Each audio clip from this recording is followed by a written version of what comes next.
جو شخص ایک مرتبہ درود پڑھتا ہے اللہ تعالیٰ اس پر 10 رحمتیں نازل فرماتا ہے۔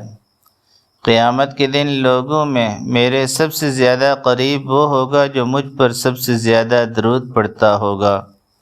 درود شریف دلوں کو روشن کرتا ہے، گناہوں کا کفارہ بنتا ہے اور درجات بلند کرتا ہے۔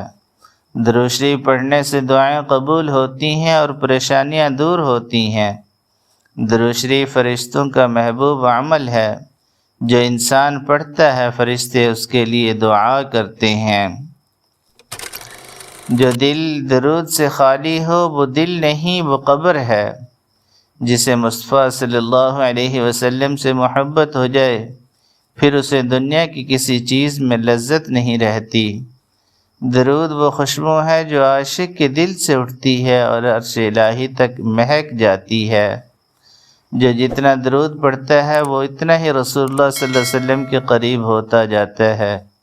نبی کریم صلی اللہ علیہ وسلم کی محبت ایمان کا پہلا درجہ ہے۔ جو اس سے محروم ہوا وہ خالی ہاتھ رہ گیا۔ درود پڑھنا دل کو طہارت دینے کا سب سے آسان راستہ ہے۔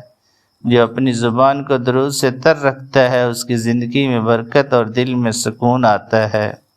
عشق رسول صلی اللہ علیہ وسلم وہ چراغ ہے جو ہر اندھیرے کو روشنی میں بدل دیتا ہے۔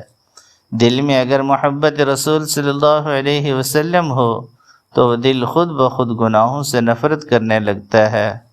درود شریف محبت کا وہ جام ہے جو پینے والے کو کبھی پیاسا نہیں رہنے دیتا۔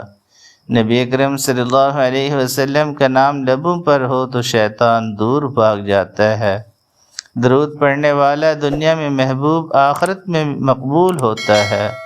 محبت رسول صلی اللہ علیہ وسلم وہ نعمت ہے جسے مل گئی اسے سب کچھ مل گیا۔ درود پاک کی تاثیر یہ ہے کہ وہ دل کے زنگ کو صاف کر دیتا ہے۔ نبی اکرم صلی اللہ علیہ وسلم سے محبت کرنا فرض ہے اور درود پڑھنا اس محبت کا اظہار۔ درود شریف کے بغیر زبان سوکھی زمین کی طرح ہے جس میں کوئی پھل نہیں اگتا۔ جو نبی اکرم صلی اللہ علیہ وسلم سے محبت کرتا ہے وہ جھوٹ، غرور، حسد اور کینہ چھوڑ دیتا ہے۔ درود وہ عطا ہے جو بندے کو عرش سے جوڑ دیتی ہے۔ محبت رسول صلی اللہ علیہ وسلم دل کی وہ روشنی ہے جو قبر میں بھی ساتھ رہتی ہے۔ جتنا درود پڑھو گے اتنا نبی کریم صلی اللہ علیہ وسلم تمہیں یاد کریں گے، اور اس سے بڑی عزت کیا ہوگی۔